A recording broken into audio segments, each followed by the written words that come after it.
বিধানসভা নির্বাচনে ধরাশায়ী হয়েছে তৃণমূল, বাংলায় সরকার গড়ছে বিজেপি। কিন্তু ভোটের ফল প্রকাশের পরেও পদত্যাগ করেননি মমতা বন্দ্যোপাধ্যায়। তবে বৃহস্পতিবার মেয়াদ শেষ ছিল মমতা বন্দ্যোপাধ্যায়ের নেতৃত্বাধীন সরকারের। অবশেষে সময়সীমা শেষ হতে মন্ত্রিসভা ভেঙে দেওয়ার সিদ্ধান্ত নিলেন রাজ্যপাল RN রবি। নতুন সরকার গঠনের পথে আরও এক ধাপ এগোল পশ্চিমবঙ্গ। ভারতীয় সংবিধানের 174 নম্বর অনুচ্ছেদের 2 নম্বর উপধারা অনুযায়ী ক্ষমতা প্রয়োগ করে রাজ্যপাল পশ্চিমবঙ্গ বিধানসভা ভেঙে দেওয়ার এই নির্দেশ দিয়েছেন।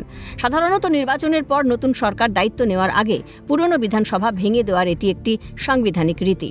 সেই অনুযায়ী মমতা বন্দ্যোপাধ্যায়ের মন্ত্রিসভা ভাঙলেন রাজ্যপাল RN রবি।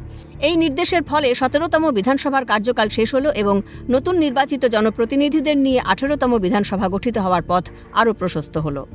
অন্যদিকে ধীরে ধীরে নতুন সরকার গড়ার পথে এগোচ্ছে ভারতীয় জনতা পার্টি।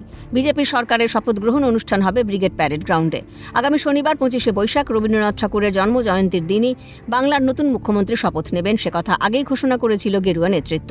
তবে বাংলায় এই পালাবদলকে স্মরণীয় করে রাখতে ব্রিগেডে গ্র্যান্ড শো করতে চলেছে বিজেপি। বাংলায় ভোট প্রচারের শেষ দিন প্রধানমন্ত্রী নরেন্দ্র মোদী ঘোষণা করেছিলেন বিজেপি সরকার গড়বে এবং সেই শপথে তিনি আসবেন। সেটাই বাস্তবায়িত হতে চলেছে। শপথ অনুষ্ঠানে যোগ দিতে 9 তারিখ আসছেন প্রধানমন্ত্রী নরেন্দ্র মোদী। সূত্রের খবর, ওই দিন সকাল 10:30 নাগাদ কলকাতা বিমানবন্দরে আসার কথা তাঁর। 11টা নাগাদ হেলিকপ্টারে ব্রিগেডে পৌঁছবেন তিনি। 11:30 থেকে 12:30 শপথ গ্রহণ অনুষ্ঠানে অংশ নেবেন। বেলা 1:05 নাগাদ দমদম বিমানবন্দরে যাবেন তিনি। সেখান থেকে দিল্লির উদ্দেশ্যে রওনা হবেন প্রধানমন্ত্রী।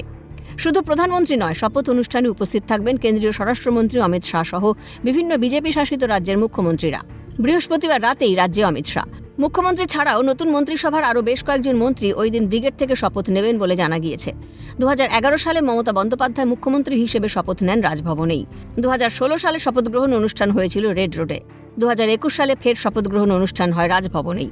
তবে এভাবে ব্রিগেডে শপথ গ্রহণ অনুষ্ঠানের ঘটনা অবশ্য নজিরবিহীন বলেই মনে করছেন বিশেষজ্ঞরা।